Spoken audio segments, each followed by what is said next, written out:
Hindi lahat ng matalino umaasenso sa buhay. At hindi lahat ng may pinag-aralan umiginhawa ang buhay. Hindi lahat ng mahina ang utak walang nararating sa buhay. At hindi lahat ng walang pinag-aralan hindi naaasenso sa buhay. Oo, mahalaga ang pag-aaral. Pero kung wala kang sipag at diskarte, wala rin itong silbi. Kaya wala sa talino at diploma yan.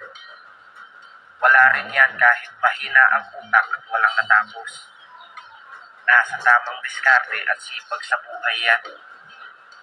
Dahil maraming tao ang hindi nakapagtapos ng pag-aaral, pero gumanda ang buhay.